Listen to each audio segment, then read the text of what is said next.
Hello guys, welcome back to my channel. അപ്പോൾ ഇപ്പോൾ മാംഗോൻ്റെ സീസണാണല്ലോ. അപ്പോൾ മാംഗോൻ്റെ ഒരു അടിപൊളി ഒരു ഐറ്റം ഉണ്ടാക്കാം കേട്ടോ. അപ്പോൾ അതാ ഒരു അധികം പഴുപ്പല്ല എന്നാൽ പച്ചയല്ലാത്തൊരു രീതിയിലുള്ള ഒരു 4 മാങ്ങ എടുത്തിട്ടുണ്ട്. അധികം പുളിപ്പില്ലാത്ത നല്ലോണം കഴുകിയിട്ട് ഇതാ ഈ രീതിയിൽ കട്ട് ചെയ്തിട്ടിട്ടുണ്ടോ. ഇനി നമുക്ക് എന്താ അടുത്ത് ചെയ്യാൻ നോക്കാം. ഇതവിടെ മാറ്റി വെക്കാം. ഇനി അതിന് വേണ്ടിയിട്ടുള്ള ശർക്കര ഇതാ അവിടെ ഞാൻ 250 ഗ്രാം എടുത്തിട്ടുണ്ട് കേട്ടോ. ഇതൊന്നൊക്കെ നമുക്ക് മെൽറ്റ് ചെയ്യാൻ വേണ്ടിയിട്ട് വെക്കാം. ആ മെൽറ്റാകുന്ന സമയം കൊണ്ട് ഇതാ ഒരു പാൻ അടുപ്പത്ത് വെച്ചു. ചൂടാതിന് ശേഷം ഒരു 2 ടേബിൾ സ്പൂൺ വെളിച്ചെണ്ണ ഇട്ടാണ് ഒഴിച്ചെടുക്കുന്നത്. അത് അതിലേക്ക് ഒഴിച്ചെടുത്തു. അപ്പോൾ അങ്ങനെ ഉണ്ടാക്കിയിട്ടുണ്ടാവും, ഉണ്ടാക്കാത്തവർക്ക് വേണ്ടിയിട്ടാണ് കേട്ടോ. ഇനി എണ്ണ ചൂടായതിന് ശേഷം നമുക്ക് 1/4 ടീസ്പൂണ് കടുക് ഇട്ടെടുക്കാം. അതേ അളവിൽ തന്നെ ഉലുവയും ഇട്ടെടുക്കാം. അപ്പോൾ ഇങ്ങനെ ഉണ്ടാക്കാത്തവർ എന്തായാലും ഈ മാങ്ങ സീസണൊക്കെ ഉള്ള സമയത്ത് ഒന്ന് ഉണ്ടാക്കി നോക്കട്ടെ, അടിപൊളിയാണ് കേട്ടോ. അപ്പോൾ ജസ്റ്റ് ഒന്ന് നമ്മൾ മൂപ്പിച്ചെടുക്കാം. അതിന് ശേഷം 2 ടേബിൾ സ്പൂൺ വീതം ഇഞ്ചി, ഇത് വെളുത്തുള്ളിയാണ് കേട്ടോ, ഈ രീതിയിൽ കട്ട് ചെയ്തത് ഇട്ടെടുക്കാം.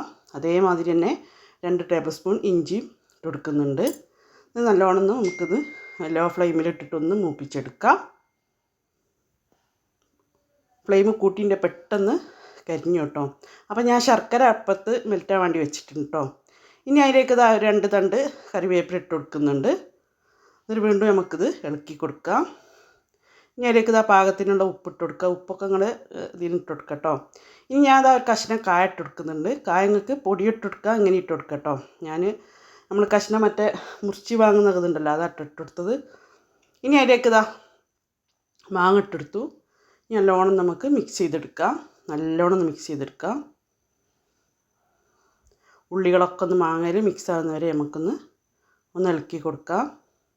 അപ്പോൾ ഫുള്ള് മിക്സായി എടുത്തിട്ടോ. ഇനി അതിലേക്ക് കാശ്മീരി മുളക് പൊടിയായിട്ട് ഇട്ട് കൊടുക്കുന്നത്. 1.5 ടേബിൾ സ്പൂൺ കാശ്മീരി മുളക് പൊടി ഇട്ട് കൊടുക്കുന്നുണ്ട്. അതേമാതിരി തന്നെ 1/2 ടീസ്പൂണ് മഞ്ഞൾപ്പൊടി ഇട്ട് കൊടുക്കുന്നുണ്ട്. എന്നിട്ട് വീണ്ടും നല്ലോണം മിക്സ് ചെയ്യുക. ആ പൊടികളൊക്കെ മാങ്ങയിലൊന്ന് മിക്സ് ആവട്ടെ. നല്ലോണം ഒന്ന് മിക്സ് ചെയ്യുക. അപ്പോൾ ഞാൻ നേരത്തെ പറഞ്ഞ മാതിരി തന്നെ ശർക്കര അവിടെ മെൽറ്റ് ആവുന്നുണ്ട് കേട്ടോ, മെൽറ്റാൻ വേണ്ടി വെച്ചിട്ടുണ്ട്. ഇനി അതിലേക്ക് നമുക്ക് ഒഴിക്കേണ്ടത് നല്ല തിളച്ച വെള്ളമാണ് കേട്ടോ. അതായത് ഈ ഒരു കപ്പിന് 1/2 കപ്പില്ല 1/4 കപ്പ് തിളച്ച വെള്ളം അതിലേക്ക് ഒഴിച്ചു കൊടുക്കുക. ഇനി നമുക്കിത് മൂടി വെച്ചിട്ടൊരു 5 മിനിറ്റ് ഇതൊന്ന് മാങ്ങ ജസ്റ്റ് ഒന്ന് വേവാൻ വേണ്ടിയിട്ട് ഒന്ന് മൂടി വെച്ചെടുക്കാം. അപ്പോൾ ഞാൻ എന്നും പറയുന്ന പോലെ എൻ്റെ വീഡിയോ ആരെങ്കിലും സബ്സ്ക്രൈബ് ചെയ്യാതെ കാണുന്ന കൂട്ടരുണ്ടെങ്കിൽ പ്ലീസ് സബ്സ്ക്രൈബ് ചെയ്ത് സപ്പോർട്ട് ചെയ്യട്ടോ. ഇനി നമുക്കിത് അടച്ച് വെച്ചിട്ട് ഇതൊന്ന് വേവിച്ചെടുക്കാം. ഒരു 5 മിനിറ്റോളം നമുക്കിത് വേവിച്ചെടുക്കണം. ഞാൻ കിടന്ന് വേവട്ടെ.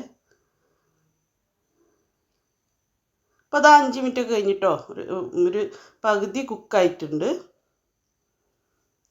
ഇനി അതിലേക്ക് നമുക്ക് നേരത്തെ മെൽറ്റാൻ വേണ്ടിയിട്ട് ശർക്കര ഒഴിച്ചു കൊടുക്കുക. അപ്പോൾ ഞാൻ അരിച്ച് മാറ്റിയതാട്ടോ, നല്ലോണം മെൽറ്റായി അരിച്ച് മാറ്റിച്ചതായിരുന്നു. ഇനി നമുക്കിത് നല്ലോണം ഒന്ന് കുറുകുന്നവരെ വെയിറ്റ് ചെയ്യണം. നല്ലോണം ഒന്ന് കുറുകട്ടെ, അതുവരെ നമുക്ക് വെയിറ്റ് ചെയ്യാം.